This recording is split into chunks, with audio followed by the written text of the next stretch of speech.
Tata Baban. Tata tata. হ্যাঁ tata.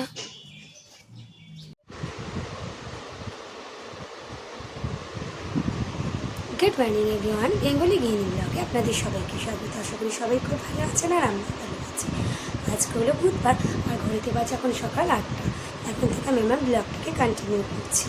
ছেলে এইমাত্র স্কুলে বেরিয়ে গেল, ওর আজকে থেকে স্কুল খুললো আর ও বেরিয়েও গেছে। আর এখনও ঘরের সমস্ত কাজ পড়ে আছে। এখন বিছনা টিছনা গুছিয়ে রান্নায় যাব, তো ওই কাজগুলো সেরে নিই।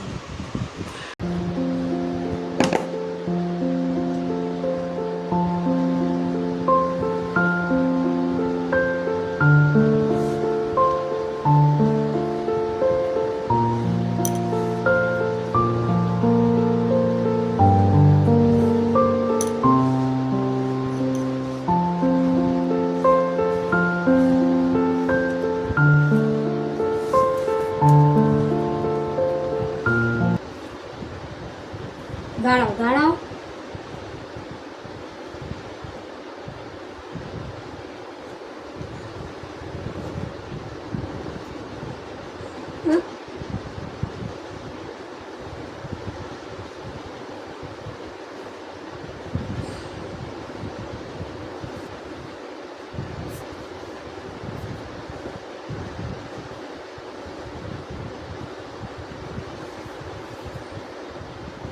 দেখেছো দেখেছো একটা বকবো কিন্তু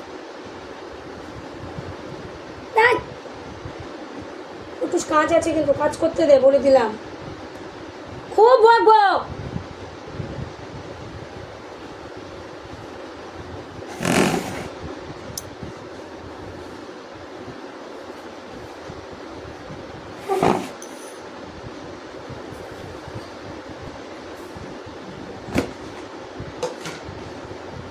না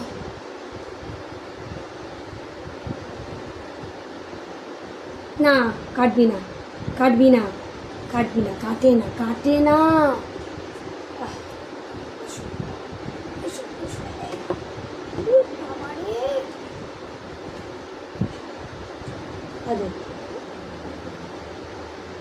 কেমন দিয়ে দিচ্ছে, বা এবার কিন্তু না, সত্যি বকবো, খুব বকবো। এই মাত্র পরিষ্কার করে দিলাম।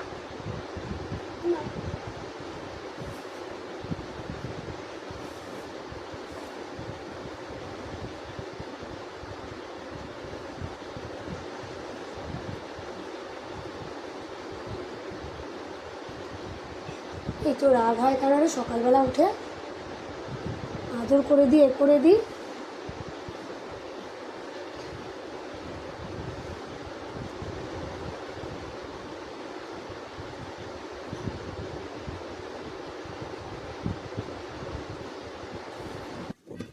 এই যে কুট্টু সেটটা পরিষ্কার করে দেওয়ার পরে আমি বিছনাটা পরিষ্কার করতে বসে গেছি। আর কুট্টু সেট জানি না কি হয়েছে, এখন সকালবেলা পরিষ্কার করতে গেলেও এখন কামড়াকামড়ি করতে থাকে চাদরগুলোকে নিয়ে। কি বলতে চায় কি জানি, তো যাই হোক এইভাবেই করতে হয়, ওকে সরিয়ে দিয়ে আবার চলে আসে, আবার এই করতে করতেই চলতে থাকে পরিষ্কার করা।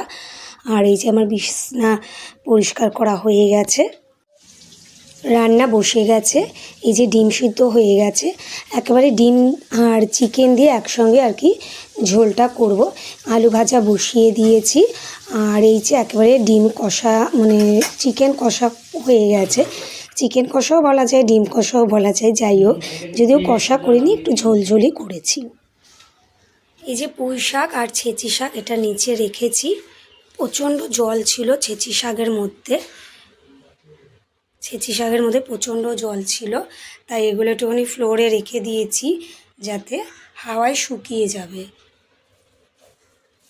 আমার এই শাকটা না খুব ভালো লাগে খেতে।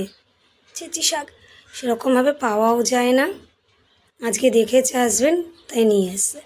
পুঁই শাক আর ছেঁচি শাকটা নিয়ে এসছে, সেভাবে ছেঁচি শাকটা খাওয়াই হয় না আমাদের। আমার এটা খেলে খুব আচারের তেলের কথা, মানে তেলের কথা মনে হয়, আচারের তেল দিয়ে আমার ছেঁচি শাক খেতে ভীষণ ভালো লাগে, আমের আচারের তেল দিয়ে। এইমাত্র স্নান করে এলাম, আর বাইরেটার দিকে তাকালে পরেই মানে এত দেখে মানে ভয়ই লাগছে। কি অবস্থা বাইরে, যে কি রোদ। এতদিন তো বাড়িতে বসেছিলাম, সেটা কিছু মনে হয়নি, এবার আজকে দিয়ে যাব সেটা ভেবেই আমার ভয় লাগছে। কী যে হবে, এতটা রোদ বাইরে। তো যাই হোক, টুসকে করিয়ে নিয়ে তারপর আমি রেডি হচ্ছি। এই যে রেডি হয়ে গেছি, এখন আনতে যাচ্ছি ছেলেকে। তো চলুন আপনারাও আমার সঙ্গে। এই যে খাওয়া দাওয়া করে উঠেছি, এখন একটু শোবো। আর ছেলে অলরেডি শুয়ে পড়েছে। একটু পরেই 5:30 নাগাদ ছেলের ম্যাম চলে আসবে, তাই একটুখানি শুয়ে নিই। আর অনেক দিন পর বেরোলাম তো, একটু কষ্টই হচ্ছে, কারণ এতদিন তো আমার এরকম দুপুরবেলার টাইমে বেরোনো হয় না। তাই আজকে বুঝতে পারলাম যে বাইরের ওয়েদারটা কীরকম অবস্থা। মানে গরম ঠিক বলবো না, এত বাইরে মানে রোদ, মানে প্রচণ্ড আজকে রোদ। যদিও কদিন ধরেই চলছে, ভীষণই গরম। তাই ছেলেকে বলছিলাম যে আমরা ঘরে থাকি তো ঠিক বুঝতে পারি না বাইরের কীরকম অবস্থা। যারা বাইরে যাচ্ছে, যারা চাকরি বাকরি করছে, তারাই বুঝতে পারছে যে কতটা কষ্ট বাইরে। আমরা ঘরে থেকে অনেকে অনেক কিছু বলি, গরম লাগছে ফট করে ফ্যানটা চালিয়ে দিলাম, এসি চালিয়ে দিলাম, কিন্তু যারা বাইরে বেরোচ্ছে তারাই জানে একমাত্র কীরকম অবস্থা হয়েছে বাইরের। তো যাই হোক, একটুখানি শুয়ে নিই। কুট্টুস এতক্ষণ ঘুমাচ্ছিল, এখন উঠলো। ওর এখন বিছানাটা পরিষ্কার করব, পরিষ্কার করে তারপর আমরা খাওয়া দাওয়া করতে বসবো। বিছানাটা পরিষ্কার করে নিই, কিন্তু অপেক্ষা করছে কখন ওর জায়গাটা পরিষ্কার করি।